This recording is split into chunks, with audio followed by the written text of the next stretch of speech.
أعوذ بالله من الشيطان الرجيم بسم الله الرحمن الرحيم.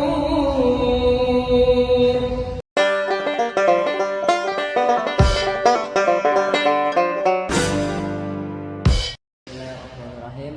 Assalamualaikum warahmatullahi wabarakatuh.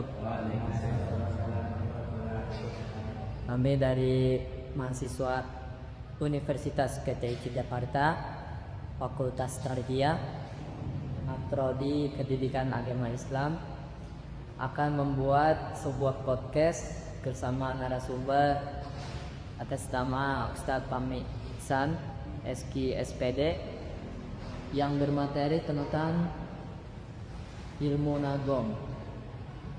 Mungkin kita bisa sebutkan biografi pendidikan beliau. Yang pertama dari SD 015 tahun 2007 sampai tahun 2013, lanjut ke Madrasah Tsanawiyah Darul Furqan 2018, lanjut ke Madrasah Tsanawiyah Darul Furqan tahun 2014 sampai 2017, Madrasah Aliyah Darul Furqan tahun 2017 sampai 2020, dan lanjut di Universitas KTIP 2020 sampai 2024. Ya, mungkin ada beberapa pertanyaan yang akan kita sampaikan. Ya, sebelumnya perkenalkan, nama saya Ahmad Jaidan Saroni. Nama saya Rekjas Kabuswa. Nama saya Muhammad Berdayat. Nama saya Muhammad Kirat Albani. Nama saya Ahmad Fizal Fadezat. Dan mungkin akan memberikan atau melakukan observasi kepada narasumber tentang materi yang diberikan oleh dosen. Saya ingin tahu nih, apa manfaat ilmu nagom bagi bacaan Al-Quran? Ya, seterusnya Bismillahirrahmanirrahim. aja ya. Jadi jujur saja sekarang waktu. Yang pertama, apa sih manfaatnya dari belajar nagom? Kalau menurut saya pribadi dan sudah saya alami ketika mengajar, khususnya melakukan mengimplementasikan ilmu nagom, ketika pembelajaran itu pertama bisa membuat anak itu mempermudah mempelajari ilmu nagom. Yang kedua, bisa karena ilmu nagom itu definisinya ya, kalau arti dari ilmu nagom yaitu untuk ilmu seni baca Quran dengan irama dan nada. Jadi maksud dari dan manfaat dari ilmu nagom ini ialah selain untuk bagus bacaan, memperindah bacaan, dan supaya ketika anak-anak menghafal itu memudah, karena dengan irama anak-anak itu murid bisa lebih cepat karena ayat diulang-ulang, terus bacaan yang pakai irama beda dengan bacaan yang hanya dihafal. Misalnya ini kan menghafal itu, kalau misalnya dibacanya pelan betul-betul tuh nggak enak. Terus kalau misalnya di rumah misalnya kita baca nggak pakai irama, nggak pakai ilmu nagom, itu juga nggak enak juga. Sehingga juga kalau bisa kita baca Quran juga selain sholat, selain kita mengajar, baca Quran aja nggak pakai irama, nggak pakai ilmu nagom, tidak enak itu didengar. Jadi yang pertama manfaatnya untuk memperlancar bacaan, kedua untuk mempermudah bacaan Quran, yang ketiga itu untuk mempermudah pelafatan huruf, karena kan ilmu nagom itu kan juga untuk memperbagus makhraj huruf ya. Jadi kalau misalnya dalam ilmu nagom juga kan harus mengeluarkan suara yang keras, bukan kayak makan permen gitu ya, yang pelan gitu.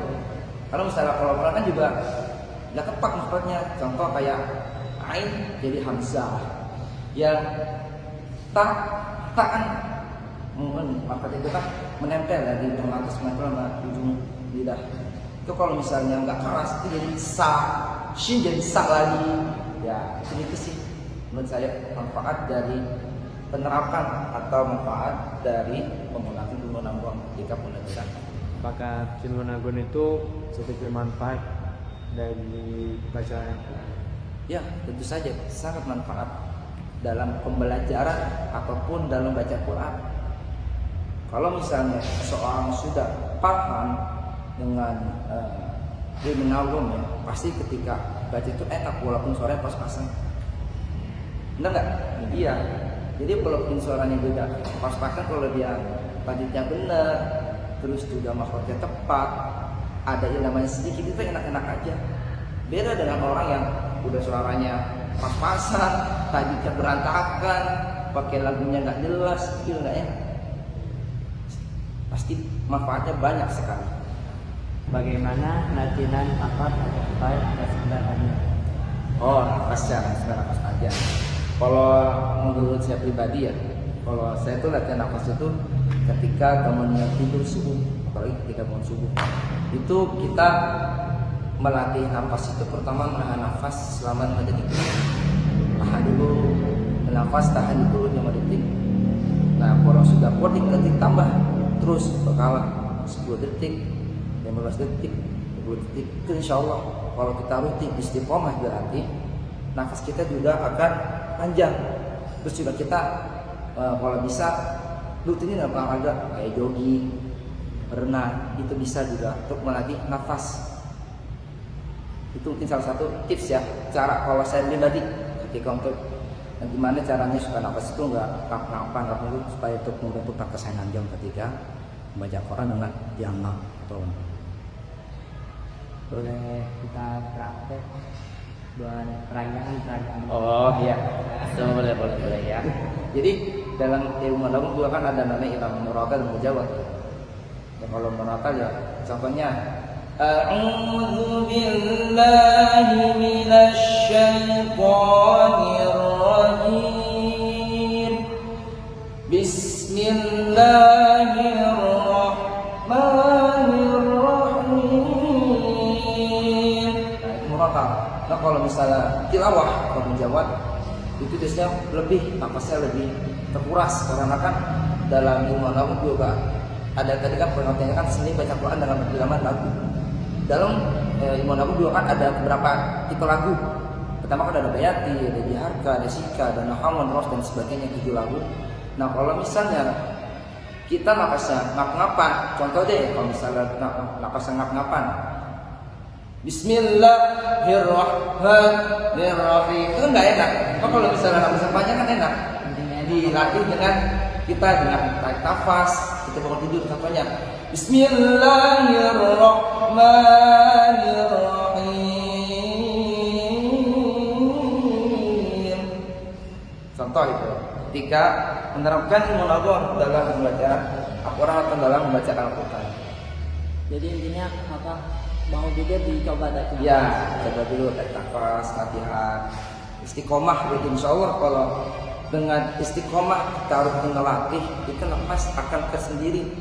Yang tadi nafas kita pendek, nanti kayak nafas kuda panjang.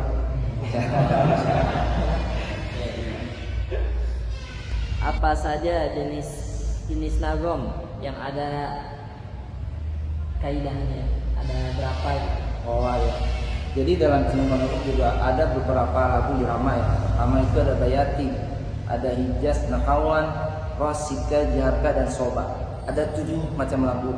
Jadi kalau membaca Al-Quran itu kita harus sesuai sama yang diajarkan oleh ulama ahli Qur'an. Harus dengan menggunakan 7 irama itu dari bayati sampai soba. Jangan menggunakan irama Sinden atau Jawa yang pernah viral tuh ketika tahun 2018 kalau salah 19. Itu kan viral di Istana Negara. Gara-gara bagaimana kenalaban pakai ragam Jawa boleh. Itu hanya tentang Yasin aja.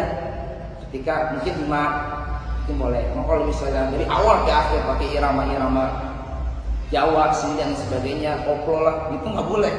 Karena sesuai dengan tuntunan ketika kita menerapkan atau membaca Quran dengan menabur. Berarti harus tetap pakai kaidah Arabi ya? Iya, tetap Arabi gitu ya. Kaidah Arabi nggak boleh dari keluar dari Arabi. Apa pesan Anda untuk generasi muda dalam mempelajari ilmu nagun? Pesan apa pesan? Pesan. Oh, pesan. pesan saya untuk generasi Z ya, bahasa sekarang tadi Z.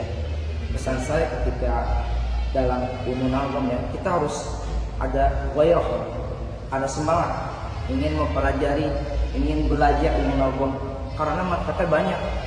Pertama, kita bisa mempertindak bacaan kita, melatih suara kita yang bacanya jelek. Itu karena kita sering belajar, melatih, insya Allah akan bagus tersendirinya. Melatih nafas kita, ya, terus melatih hafalan kita.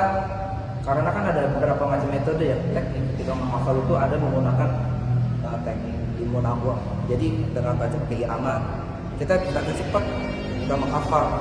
Dan ketika baca Quran juga enak didengar, juga kayak orang apa ya, orang yang bingung lah ketika baca Quran. Sama ketika kita lagi nyanyi, coba dan nyanyi sana Indonesia tanah air, Indonesia bangsa, kan nggak enak. Coba pakai lagu Indonesia tanah airku, kan enak pakai lagu. Sama baca Quran Bismillahirrahmanirrahim. Jadi banyak manfaatnya, terutama bagi generasi Z ya, harus punya gairah dan semangat ya, supaya kita ada keinginan lah baca Quran itu bagus, indah. Karena juga pada zaman Nabi kan juga itu ada sahabat Nabi yang suaranya bagus juga. Itu ketika baca Quran juga bagus suaranya ya. Jadi kita jangan sampai baca Quran juga ya, minimal tahulah irama apa itu bunyinya, walaupun kita nggak tahu prakteknya, nanti tahu. Dan ketika jadi imam enak didengar. Benar bisa. Ya, makan. Apakah ilmu nagom itu berfungsi dalam masyarakat? Penting banget. Fungsi kalau dalam masyarakat dan penting ya penting. Karena kan yang kita ketahui ya, masyarakatnya awam yang mungkin ngajinya hanya terbatas ketika pendidikan kecil. Itu sangat penting bagi kehidupan ataupun ketika kita sudah belajar, sudah mengajarkan lalu mengamalkan ke masyarakat. Itu penting. Karena penting kenapa? Supaya masyarakat itu mengenal. Ketika baca Quran juga ada namanya irama loh, ada namanya lagu. Jadi masyarakat juga tahu, oh ketika baca Quran ada namanya lagu ya, kayak yang biasa. Jangan disangka baca Quran juga pakai lagu, ada lagunya, tapi lagunya Arabik.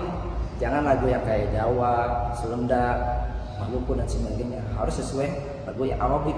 Kan jadi kalau misalnya masyarakat tahu dan mengenal ilmu nagom juga, nanti ketika dia mengajarkan ke anak-anaknya lagi, jadi ketika mengajarkan juga udah otomatis tuh cara spontan pakai nada, pakai lagu, pakai irama, dia nanti dengar. Anaknya bisa, orang tuanya bisa. Jadi ketika kita mengajarkan Al-Quran juga enak didengar. Bahkan saking enaknya mungkin ada aja terjemahannya tidur. Saking enaknya. Kan nggak mau berbincang kan? Iya. Bagi anak PTI ini pada jago. Coba contohin dah. Contohin dah gimana dah? Contohin dah. Kalau pakai bandingkan dengan ilmu nagom yang nggak pakai bandingkan dengan baca Quran yang tanpa ilmu nagom dengan yang menggunakan ilmu nagom. Contoh coba dah. Gini. A'udzu billahi minasy syaithanir rajim. Bismillahirrahmanirrahim. Alhamdulillahi rabbil alamin. Ar-Rahmanir-Rahim. Maliki yaumiddin. Iyyaka na'budu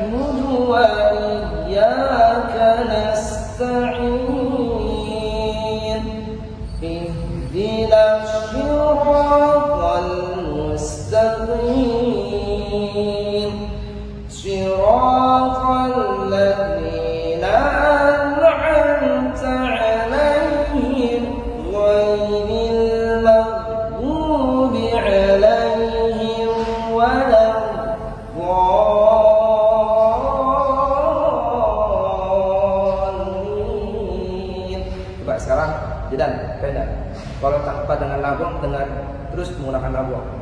Terus teman-teman bisa bandingkan enak mana dengan ilmu nawawi apa enggak? Satu ayat Ya boleh. A'udzu billahi minasy syaithanir rajim. Bismillahirrahmanirrahim. Alhamdulillahi rabbil alamin. Ar-Rahmanir-Rahim. Maliki yaumiddin. Iyyaka na'budu wa iyyaka nasta'in. Ihdinas siratal mustaqim.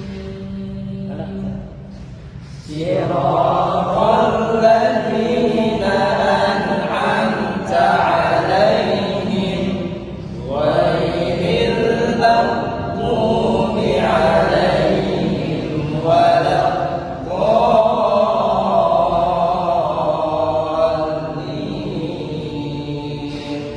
Kan enak. Ini juga enak. Coba misalnya kita baca Al-Quran jadi imam kepakai menanggung. Bismillahirrahmanirrahim. Alhamdulillahirabbil alamin. Arrahmanirrahim. Lu mau ngaji apa mau marahin orang? Apa mau ngusir anak orang? Kan nggak enak. Iya. Manfaatnya banyak untuk kita mengamalkan di masyarakat khususnya. Dan supaya masyarakat itu tahu, kalau itu masyarakat awam ya, yang ngaji itu mungkin nggak diperdalam lah kayak kita pada. Mungkin cukup Ustaz ya. Sebelumnya terima kasih atas penjelasan dan pemaparan materinya. Semoga bisa bermanfaat untuk kelompok kita dan tentunya buat orang-orang yang mendengarkan di lain tempat. Mungkin kita tutup. Assalamualaikum warahmatullahi wabarakatuh. Waalaikumsalam.